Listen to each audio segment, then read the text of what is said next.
Good afternoon, everyone. I'm delighted to welcome you to this webinar, using nature-based interventions in the north of England to support a green recovery. I'm Professor Sue Hartley, and I'm the Vice President for Research at the University of Sheffield, and I'm going to be chairing this event. My background is in ecology. For many years, I studied grazing management and habitat restoration. And more recently, I've been working on improving the environmental sustainability of agriculture and its resilience to climate change. I'm also a trustee at the Royal Botanic Gardens, Kew, and I'm a board member of Natural England, which is the government's statutory agency for the natural environment in England. And Natural England supports the conservation and land management and provides advice and expertise on climate change and works very closely with national parks. So it's particularly exciting to be invited to chair this event. So it's co-hosted today by the N8 Research Partnership and the Peak District National Park Authority. So N8 is a strategic collaboration between the 8 most research-intensive universities in the north of England. And we're committed to harnessing the university's diverse strengths to work together to establish innovative research capabilities. And we aim to support the economy of the North, as well as develop programmes of national and international research significance. Peak District National Park Authority is one of 15 national parks across England, Scotland and Wales. And they cover about 10% of the UK's most beautiful protected landscapes and heritage. And as we've learned recently, green space is so vital to our nation's well-being, and national parks provide the breathing space for millions of people, providing learning, discovery and enjoyment. And of course, the Peak District was the original national park created in 1951, and its ambition is to pioneer a new way for business to partner confidently with national parks and to help achieve net zero carbon and biodiversity outcomes. So today's event focuses on the role of nature-based interventions and solutions, delivering carbon reductions in support of the UK's target of net zero greenhouse gas emissions by 2050. Now, also, we're exploring the supporting of green recovery from the pandemic. So our panel of speakers are going to consider both the opportunities and the challenges associated with the use of nature-based solutions and nature regeneration and restoration, including, importantly, how they can be financed.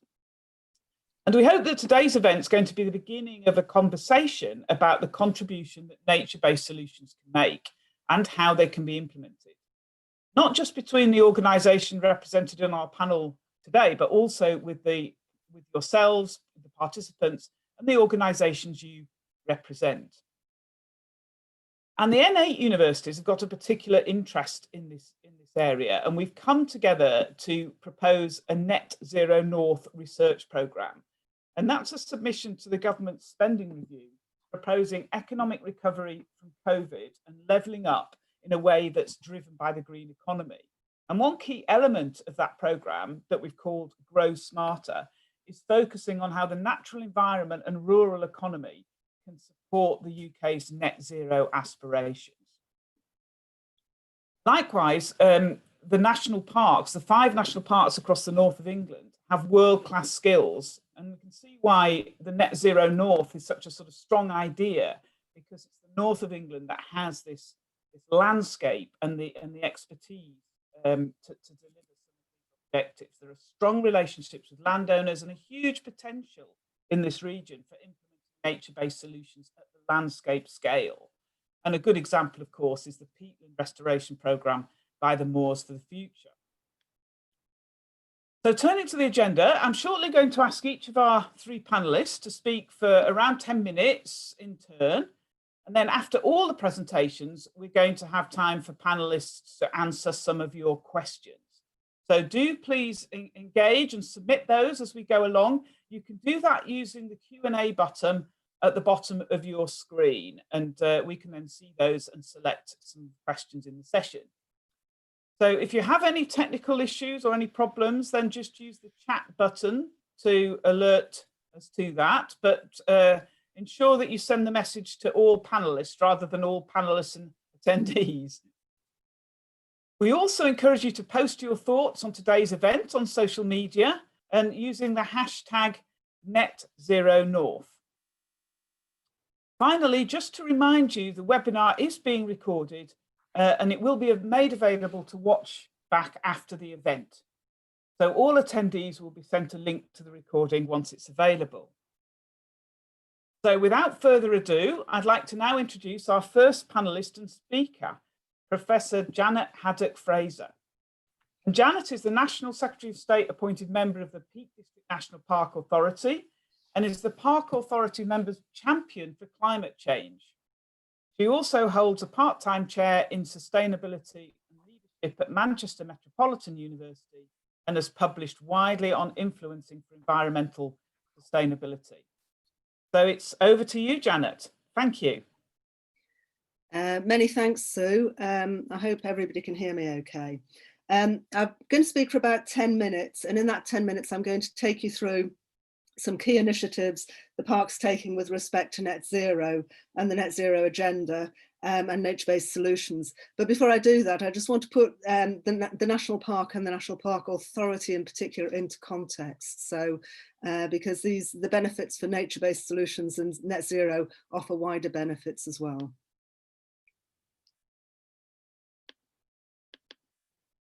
Oh, sorry.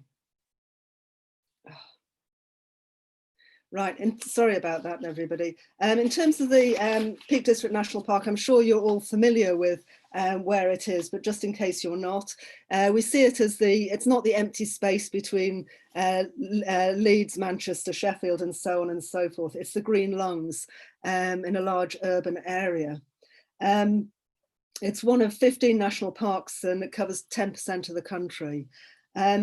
The national park itself is a geographical location that's managed by the Peak District National Park Authority that has purposes and duties in conservation and enhancement of natural beauty, wildlife and culture, but also in terms of education and access to the national park, as well as of course supporting a local economy with 38,000 residents and some significant industry and economy there as well. Very important for us as a National Park Authority that we can't do all this on our own. We work a lot with multiple partners and stakeholders, including county and district councils, national government, charities, conservation groups, educators, volunteers, residents, visitors, and of course business as well. Our job is, we have jobs as certain levels of authority over things, and we're often known for planning, but we're also there to educate and influence residents, visitors and the wider public. In terms of our benefits as a national park, the benefits are felt at many different levels. Some are experienced within the park itself, whether you're coming here to walk or cycle. There's benefits to the 38,000 residents of industry and jobs as well, of course, a lot of those in tourism and agriculture. There are benefits to the surrounding region. One example is clean water coming off nice restored peatland moors. And benefits around the UK and the globe, whether it's helping with carbon reduction or with species and habitat protection. In terms of enhancing our natural assets, which is what we're talking about today, these have multiple benefits beyond the actual restoration of them and the environmental benefit of them. They have social benefits and economic benefits as well. And we're all aware in the sort of COVID times of the green spaces that have been made available and the benefits to people's health and well-being, and having those as enhanced green spaces and enhanced biodiversity with a carbon benefit offers multiple opportunities for the parks to really have resonance with people these days. Looking specifically at this agenda today, we in the park have come up for the park geography with some sense of where the main carbon emissions are coming from in the park. And we think there's about just under 500,000 tonnes per annum emitted within the geography of the park, which is 555 square miles. These are non-point sources of carbon equivalent. Much of them, as you see, come from agriculture, forestry and land use, nearly 2/3, with another 14% from road transport. I'm going to talk today particularly about the areas in agriculture, forestry and land use, particularly moorland restoration and forestry and woodland planting. I'm not going to talk about agriculture, largely because that's being dealt with. A lot of our agriculture is grasslands, and that's being dealt with through, hopefully, the agriculture bill and the ELM scheme work. And we do a lot of work with farmers, looking at pilot schemes for putting those the new ELM scheme in place. I will also touch on road transport, even though that seems indirect here. We'll touch on that because it's an important element for influence in education. In addition to reducing emissions, we also have to manage adaptation of our biodiversity, particularly in relation to climate change. And that's another piece of work we have to do, as well as looking at reducing emissions. But what I'd like to do now is turn to look specifically at the first element, which is moorlands and peatlands. In terms of peatland and moorland, much of the northern part of the Peak District National Park is moorland. It's the stuff you see around what we call the dark peak. If you've been up to Kinder and those sort of areas, that's the dark peak. Healthy peatland offers us huge amounts of benefits. Some of this is natural flood risk management. If you've got a healthy peat and moorland, it acts like a sponge to keep the water in place, and so it stops flooding downstream. And the floods we saw last year in Doncaster and Sheffield, if we'd had healthier peat, they might have been less of a problem. They also help keep raw water quality good, because they meant we mitigate against having to clean the water before it's used as drinking water when we've got healthy peat. Also reduces the risk of wildfires that have been problems recently, and also there's a biodiversity boost within healthy peat. We're also aware that peat's the largest, UK's largest carbon store. We think there's in the Peak District, about 20 million tonnes of carbon stored in the peat. And if that continues to erode, that carbon will be released.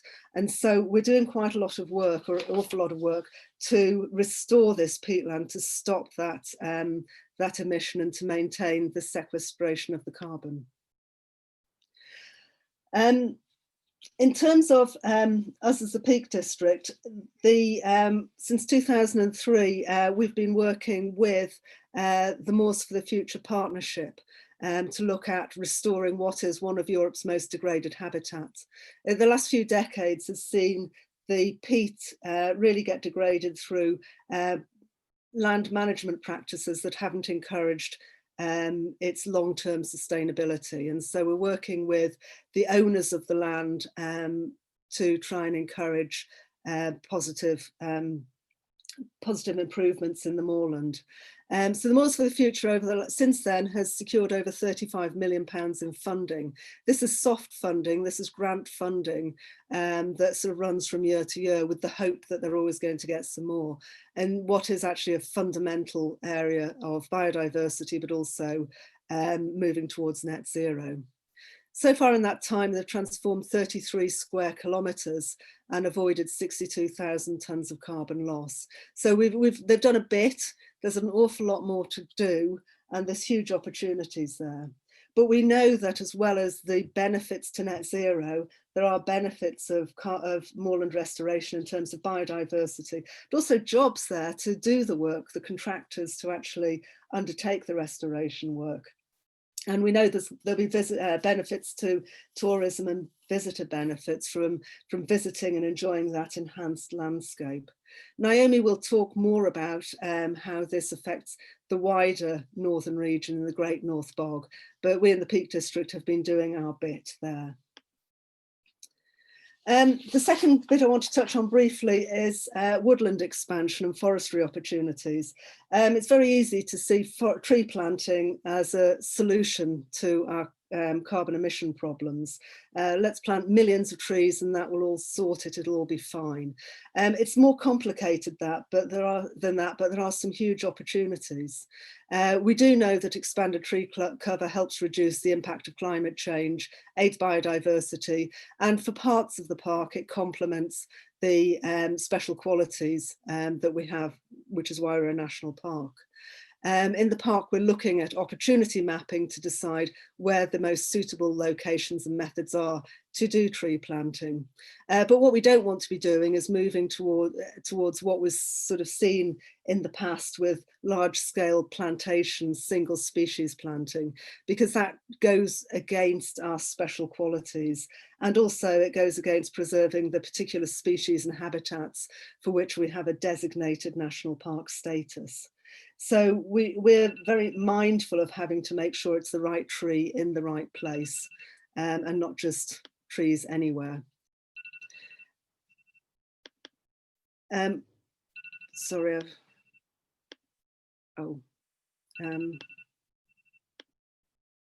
okay, just briefly, we have been working with the Forestry Commission to do quite a lot of planting already. And but we're very mindful of the need to make sure that that planting isn't single species, so that we have resilient woodlands going forward with a diverse set of species within that. But we have a way to go yet. We're planting about 176 hectares annually, and we hope to be increasing our land cover by double what the government's 25-year environment plan targets are for the area. So there's a lot of work to do there. I just briefly want to talk about sustainable transport. Sustainable transport is another big area for us. And being where we are in the park, we don't have much in the way of public transport and we have a lot of visitors. And so we're very keen on finding alternative solutions to people being in their cars. We're working with partners and with councils to look at more joined up cycle routes, looking at hub and spoke public transport options for recreation and electric vehicle charging. We know this is very important because this is the gateway for our visitors to come into the park, and it helps us be able to educate and influence those visitors in terms of their behaviour, but awareness of the work we're doing on biodiversity, on species diversity, and also the work we're doing on carbon reduction. Okay, I just want to finish with a few conclusions. If I can, I'll move it forward. Okay, just to conclude, it's been a very short presentation, but the Peak District National Park is a park. We have huge scope and reach of influence. We have 12 million visitor days a year, and those people, we have an opportunity to change their views on whether it's carbon emissions or natural landscapes or whatever. We also, because we're part through an authority system, we have opportunities to, through responses to the Glover Landscapes Review, the Elms agriculture initiatives, and also public awareness and interest in the environment.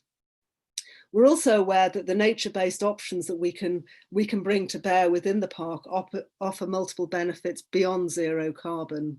In terms of increasing and improving biodiversity, removing environmental mitigation costs downstream, so we're avoiding cleanup. Lots of rural employment opportunities in these areas to put schemes in place, and high amenity value through enhanced health and well-being. But we are also aware that we can't do this on our own as an authority. We also don't own most of the land, so most of the land is owned by farmers, landowners, estate owners. So, you know, we need to work with those people, with partnerships, with government, with private funding, and universities to bring all of those together to work for the benefit of the park. Okay, thank you very much. Please do feel free to contact me if you want to know any more about this. My email address is there and this can be circulated at the end.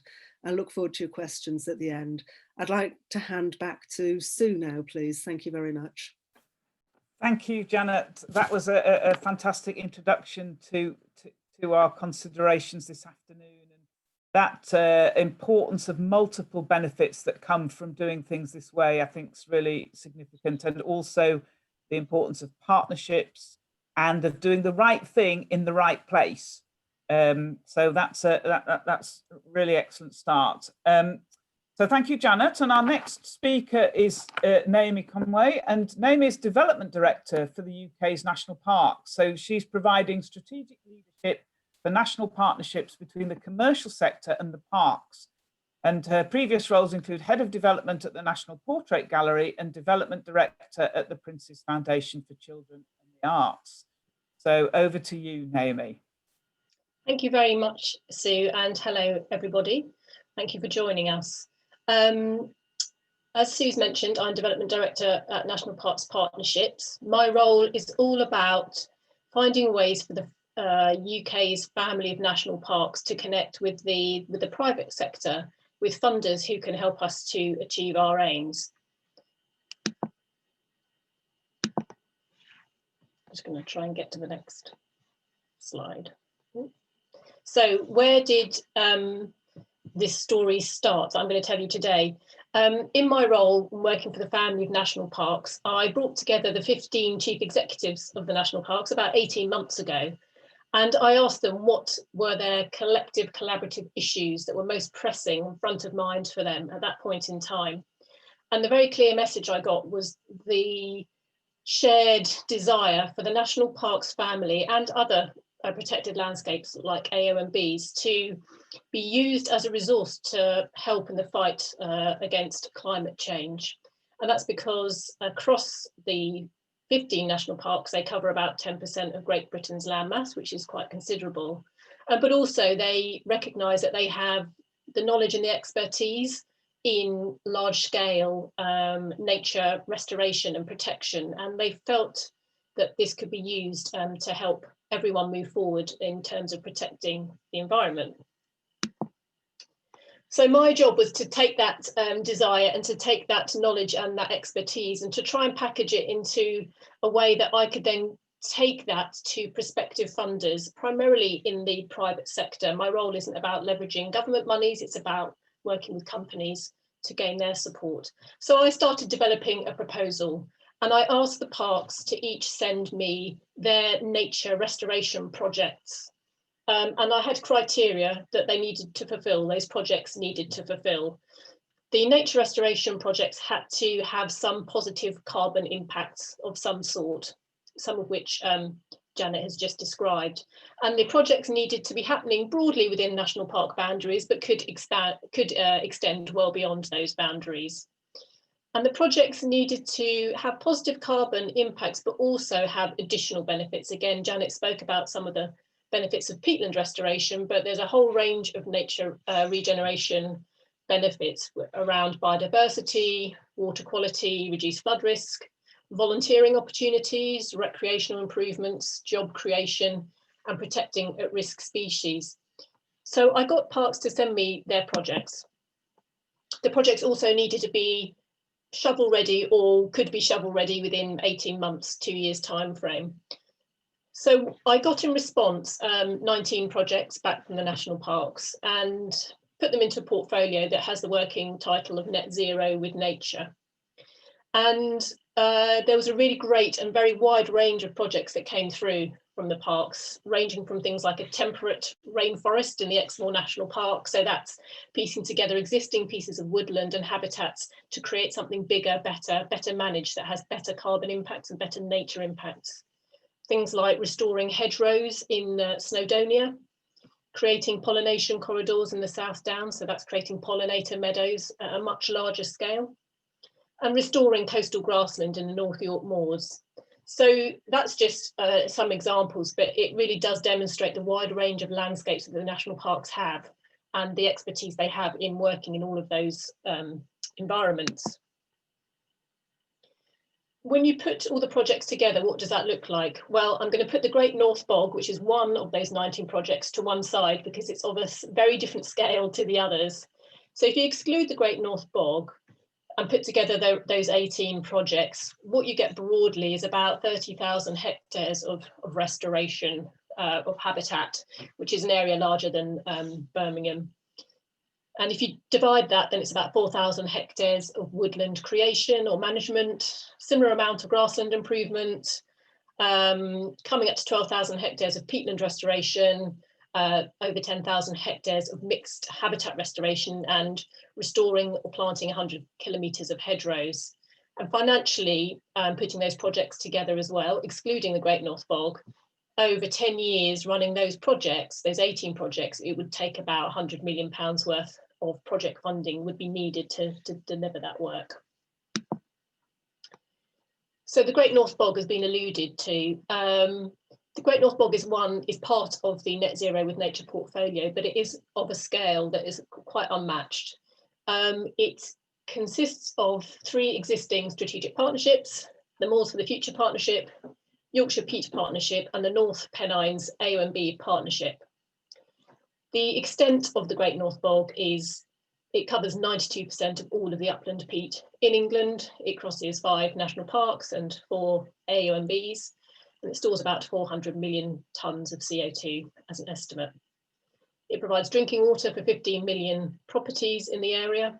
So it's a huge natural resource. It's kind of described sometimes as the Amazon of England in terms of its potential opportunity to support environmental outcomes. About 1,000 square kilometres has been restored to date across all of those strategic partnerships, but there is 7,000 square kilometres altogether. There's a huge amount more that needs doing. But peatland restoration isn't quick and it isn't cheap, although it is hugely effective. So the price put against this work at the moment is about £200 million worth of funding over 20 years to make a major impact to deal with the most damaged peatland that's currently in the Great North Bog. So a really exciting opportunity. So I got my portfolio together of these projects, including the Great North Bog, and my role has been testing the waters in the last quarter or so with the corporate sector and the commercial sector. And I've done a lot of talking to a lot of companies. So what have I discovered? Well, there is definite interest in supporting UK-based nature restoration. Companies I've been talking to are very engaged in it. They understand the benefits of nature restoration. I'm not having to preach. I'm preaching to the converted. People already understand the benefits of this work. I'm in an interesting position in that the Net Zero with Nature portfolio at the moment doesn't offer, in return for funding, carbon offsets. I don't think we have time today to go into the complexities of why that is the case, but many of you will be aware that it's not yet easy to offer carbon offset against things like peatland and other types of work. However, despite that, that doesn't mean we can't generate some support for the work. But most companies who have got the most significant amounts to invest, I would say, are seeking accredited verification of this sort of work in some way or other. They might not need it yet, but they definitely have a desire to see that develop in the UK. But other outcomes are important. Carbon isn't everything and offset isn't everything. And we'll all be aware that offset, one man's offset is not another man's offset. It's quite a grey area in terms of making net zero commitments, how much one can or can't use offsets. So what I found reassuringly is that actually the other outcomes of this type of work, the biodiversity, the volunteering, the well-being outcomes, are also very important to the commercial sector, and they want to support work in that space, even if carbon offset is not part of the picture. So, conclusions. National parks, and in particular the northern national parks, because of the Great North Bog, can play a really major role in a low carbon society. I would say the Great North Bog is an international level opportunity in this space. There's a huge resource across those northern national parks and AONBs that is just waiting to be tapped into. A lot of this work can be funded now. We don't need to wait. The expertise and the experience is here. And I would say now is the time for companies to be the early adopters in this space, to show commitment to this work, to show commitment to us helping to find ways to create sustainable income streams into this type of work. And I know a lot of work is happening already in that area, But I think there is a lot of opportunity for companies to now start playing a much more useful role in getting behind this work. There is strong corporate interest and understanding of nature restoration. I've heard some people say to me, oh, people won't be interested in bogs and peatland because it's not sexy. I beg to disagree, because of the conversations that I've had with companies talking about peatland. Many of them understand already the benefits, and many of them, as soon as you describe to them what peatland can do, are convinced and would happily support this type of work. So peatland is good. I think we should be confident in that. It is a challenge currently to unlock significant levels of financial support from the private sector because of the challenges around verification, and also challenges around standardised measurement and monitoring and accrediting of this type of work. However, there is a lot of potential and there's a lot of interest, and I think some appetite for companies to help and to go on the journey with us as we find ways to do that. And I think probably a lot of us recognise that unlocking the full potential for support of this work is likely to come from a mixed public-private approach, whereby we work with the private sector, but we also work with our respective governments across England, Scotland and Wales to make the case to try and get some kind of blended public-private pots that can really provide the rocket fuel for this type of work. So I'm going to leave it there and hand back to Sue. And again, much like Janet, I'd welcome any questions, but also feel free to contact me after this event if you'd like to learn some more. Thank you very much, Naomi. That's laid down the challenge for us in terms of finance, and some monitoring and measurement and accreditation is something we've been thinking about at Natural England as well. So very live issues, and great to have that summary. Thank you very much. So thank you, Naomi. We're now going to move on to our final speaker today, Richard Fitton. And Richard is the Associate Director of Environmental Finance, the UK's leading environmental impact investment advisor, which offers corporate finance advisory and fund management services across conservation, natural capital and renewable projects. Richard has a background in corporate finance across mergers and acquisition and capital markets in both the UK and Asia. So very timely to be hearing from the money man, I think. Over to you, Richard. The money man. Thank you very much. It's very kind, and thanks for giving me the opportunity to well, I guess try to add another perspective, I guess, to those really interesting presentations from both Janet and Naomi. So yeah, my name's Richard. I work in environmental finance, although we're actually in the middle of rebranding. So later this month we're going to be called Finance Earth. So look out for us there. Basically, we were tired of getting mistaken for the there's a magazine with the same name. So hopefully that won't happen. So don't get us confused with the magazine. We are financial advisors, specialise in the environment. We're an employee-owned social enterprise set up 3 years ago by Rich Speak and Jamie Mansfield, who both came from the worlds of the worlds of renewable energy financing and social impact investing, and we're looking to apply the knowledge and techniques developed in those sectors and proven in those sectors into the natural capital world and landscapes in general. So my background is similar to theirs. I'm a chartered accountant and I spent the last 10 years in corporate finance. One of the reasons for joining environmental finance just over a year ago now was that, and it's a common theme with myself and a lot of our colleagues, is basically sort of getting a bit tired and increasingly frustrated with the sort of the traditional finance sector. Feeling it's still not doing enough to deal with the twin climate and biodiversity crises, especially the latter. And looking around the market, environmental finance is really the only financial advisor in the UK specialising in conservation finance.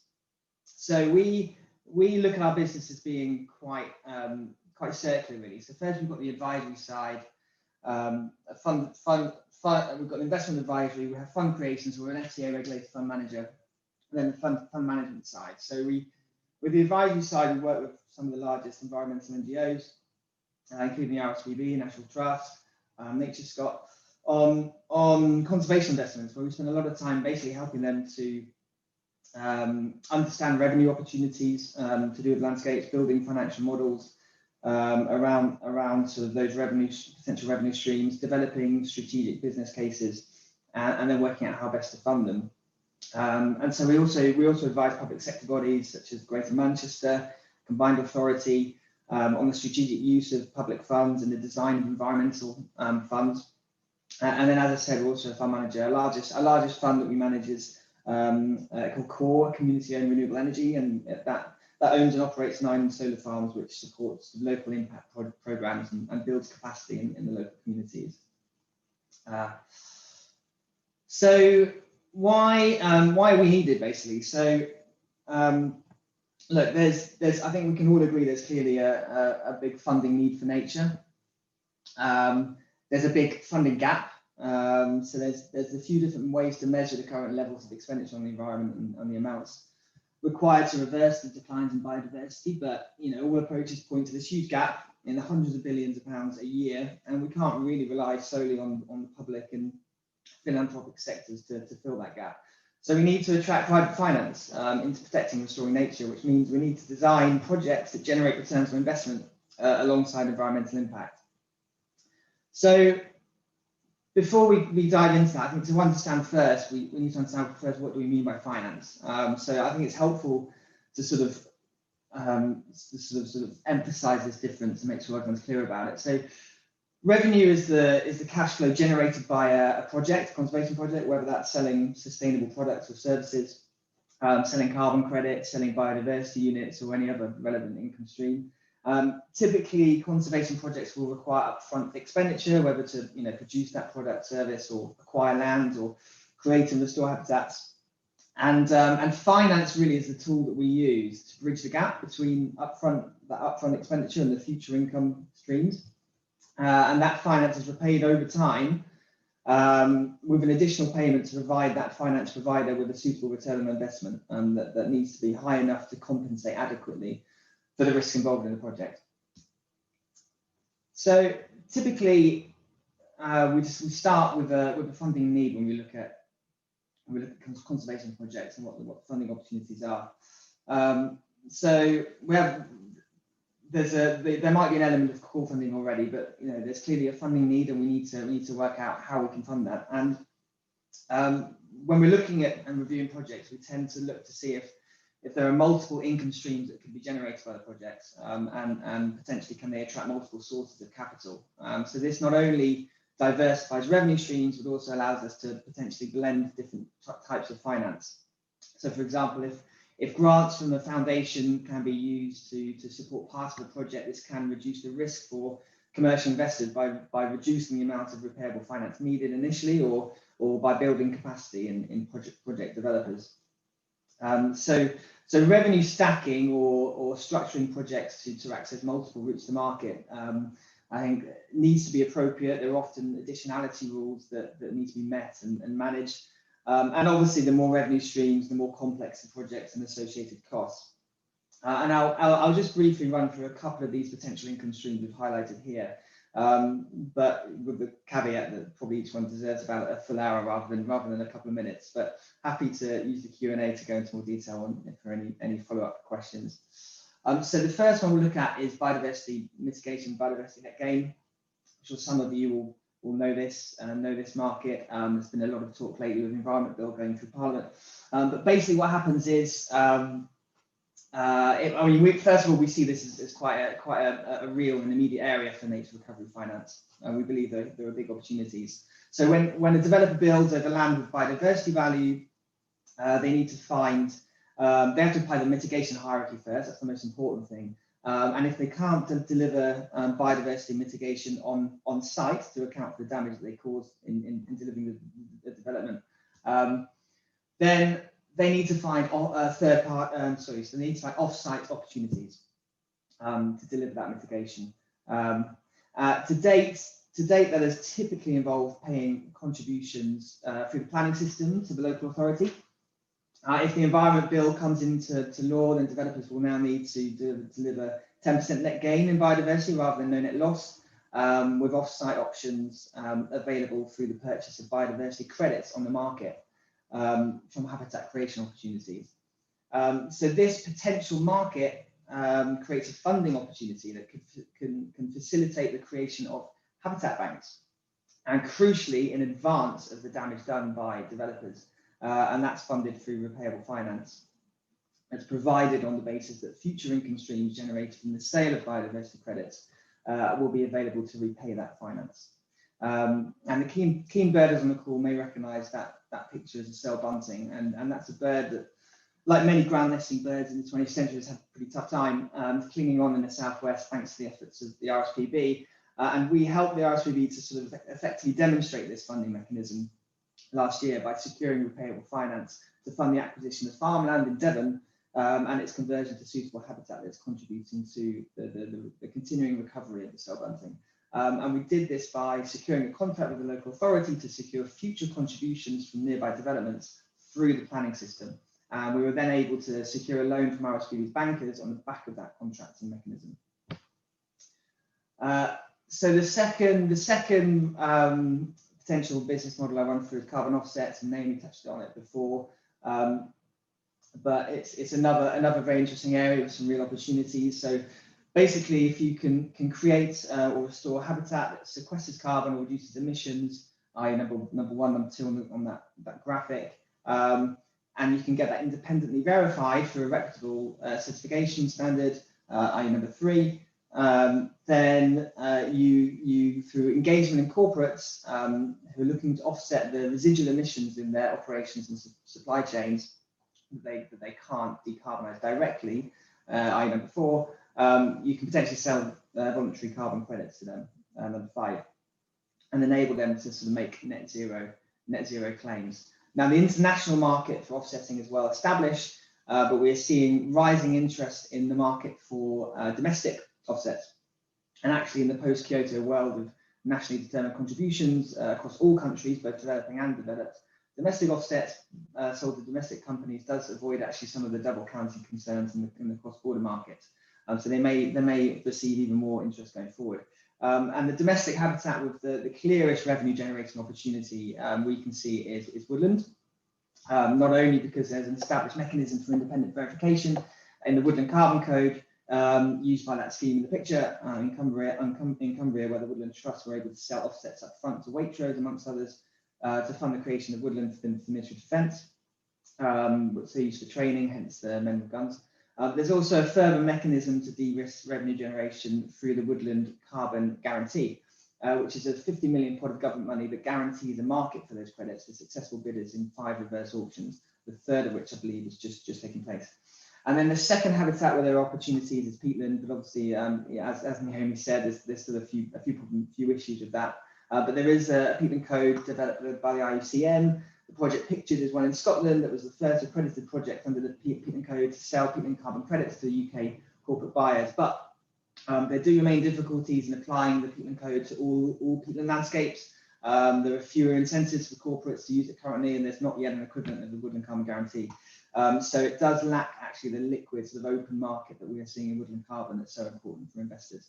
And then habitats beyond woodland and peatlands, so coastal, marine, intertidal, even soil carbon that we know can store a lot of carbon, as we speak, currently lack those standardized methodologies and market mechanisms to facilitate income generation, which fundamentally restricts the viability of carbon finance business models and the scalability of that market. So this is definitely one area where we're pushing DEFRA and Treasury to introduce further support. So watch this space. So we've only had time to cover a couple of models there. There are potentially others that can apply to national parks, including sustainable enterprise models or water quality and flood risk reduction approaches. Basically anywhere where an ecosystem service can be defined, a beneficiary of those ecosystem services can be identified, who could be willing to pay for those ecosystem services, which is crucial.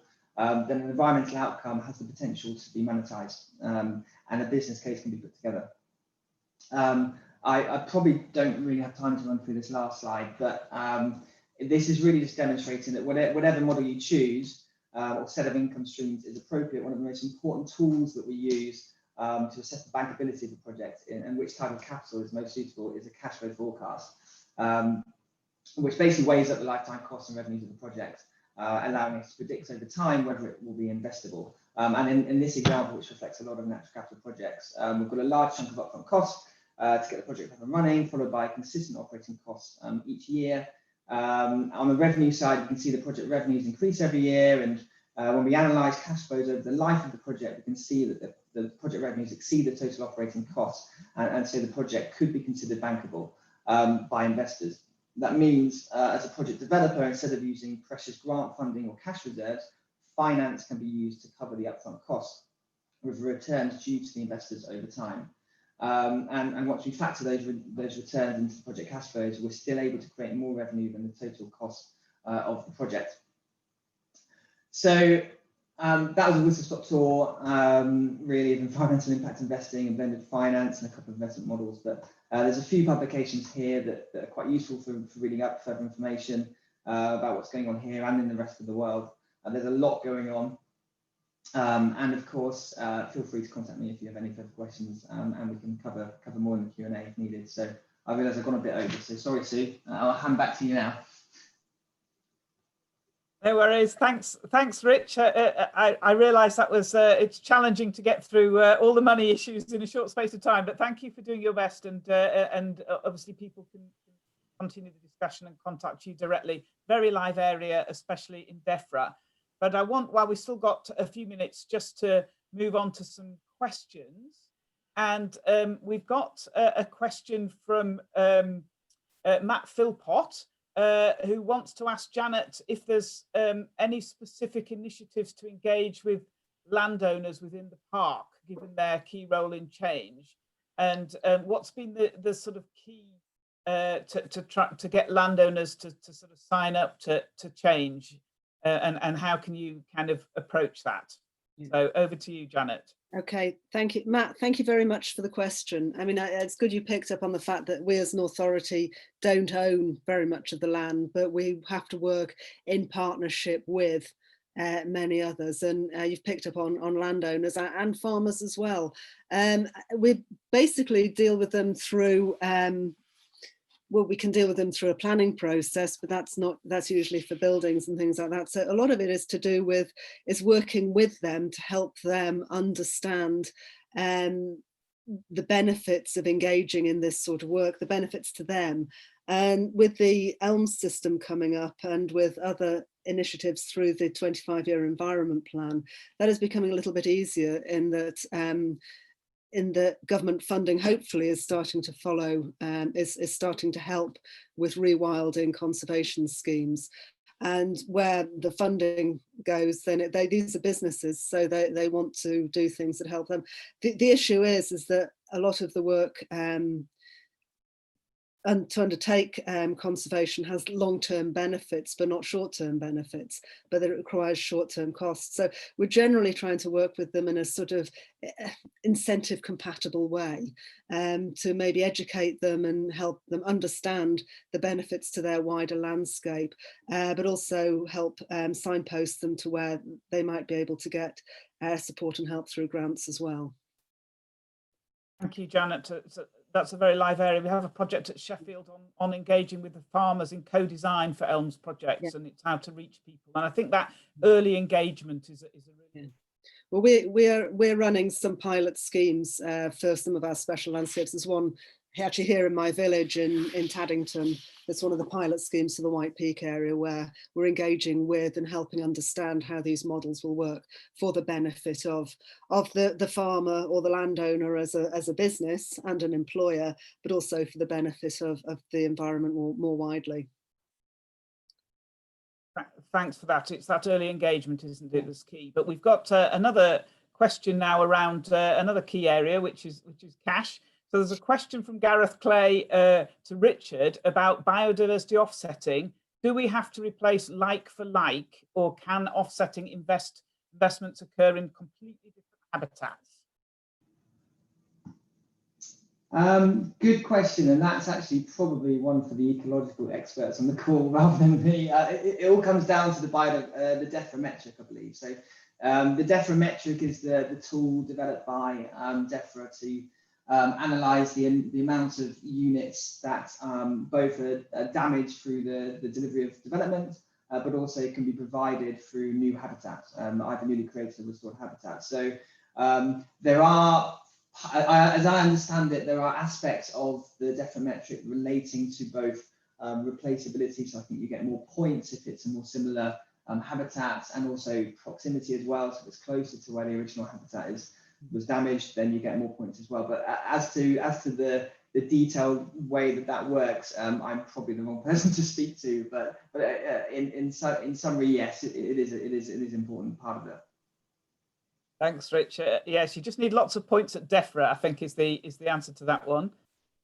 So we've got another question around sharing knowledge gained in national parks with outside policymakers and landowners outside the parks. I don't know if that's one for Janet or maybe Naomi would like to comment on that. How do we share what we've learned in national parks beyond those boundaries? I'm happy to start with that one. And a national park, you know, and the authority in the national park isn't a monastic closed institution. We're working all the time with stakeholders and partners outside the park boundaries themselves. So, you know, we, you know, our officers and our members, we have 30 members, some elected from councils, some through National Secretary of State appointments. We're all connected and engaged outside of the work within the park, and so it happens organically that way. But we're certainly we don't have any any secrets. We're very happy to share expertise and good practice, and I know National Parks England and the whole National Park network do that as well, which is where I'll hand over to Naomi to maybe say a little bit more about how it works at a national level. Yeah, I think Janet covers it there. The fact that the national parks are just constantly in partnership working with a whole range of external partners means that naturally whatever we might do within or beyond our boundaries does get shared with others. Thanks, Naomi. We've got a follow-up question for you actually from Monica, and she wants to know if universities are among the clients you're talking to about partnerships and investment. We are a bit skint, I'll warn you at the moment, Naomi, but they haven't been, you know, in terms of collaboration on finding solutions in this area to help drive sustainable income. Yes, you know, universities can be really useful. They certainly play a really important role on the sort of monitoring, evaluation, measurement side of things. So that's where I've seen universities playing their strategic part rather than heading to them with my begging bowl. So it really has been the corporates.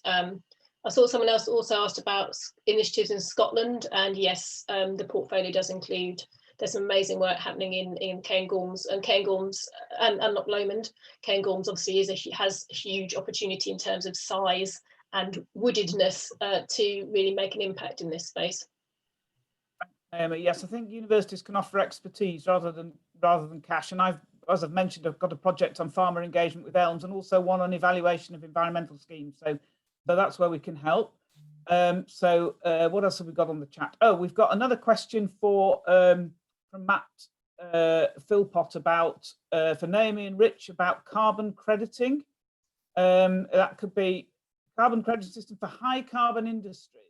So how could this be managed and set up, and is it available? Because that would seem to be a good mechanism for change. Let's get Shell off Twitter and onto writing checks.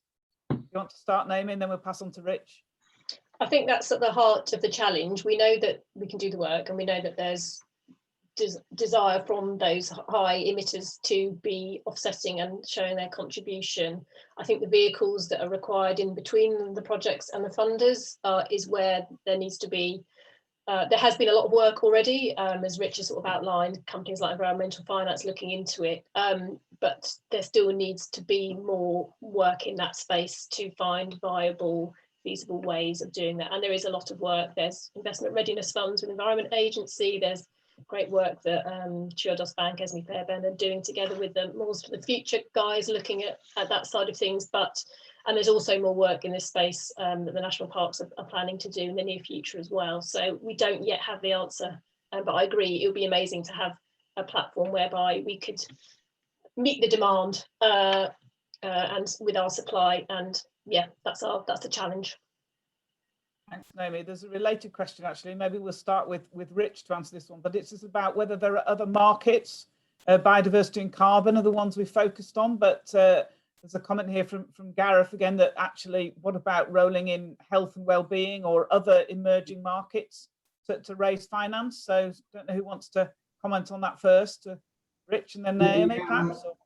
I mean, there's definitely other markets. There wasn't enough time to cover them all. And one thing we found with carbon as well, that on its own, it probably isn't going to be able to deliver the change we need, because it's just not a good enough funding source at the moment, because carbon prices are too low. So it does need to be stacked with others. You've got to be a bit careful of carbon as well, as there is a danger of greenwashing, and buyers do need to have a viable decarbonisation strategy, and it shouldn't be used as a license to allow Shell to go drill the Arctic. But a lot of them are beginning to take it seriously, and certification programs really can help in unlocking demand by providing that independent verification. We're actually asking the government in terms of setting up an institution to run to oversee carbon verification, oversee national registries for issuing credits across landscapes, that provide that transparency and that sort of robustness of the system. It could be Office of Environmental Protection, it could be Natural England, but it needs to be separate from the funding, independent, and provide that sort of credibility to the system. Absolutely, and that's something, as a board member of Natural England, I'm very aware of. So I think there are lots of other questions coming through, but unfortunately, with 1 minute to go, we're going to have to wrap up. So I'd really just like to finish by thanking our 3 panelists today for their presentations and for all of your questions. And please do stay engaged, and hopefully you can contact the speakers if you feel you've got questions that have not been addressed, or get in touch with Nick Goldspink and N8 who've been organising this. So we'd welcome sort of feedback and discussion. We're going to share contact details with attendees in the coming days, once we've checked GDPR, etc. And don't forget, Twitter and Instagram are ways to sort of stay in touch with everybody. And I'd just like to thank everybody for joining us today, because it really has been a fantastically interesting meeting. I've learnt an awful lot, and looking forward to continuing the conversation. And this is certainly an area which is really important, and it's great to hear all the exciting work that's going on in this space. So thank you very much for everybody, and enjoy the rest of your afternoon.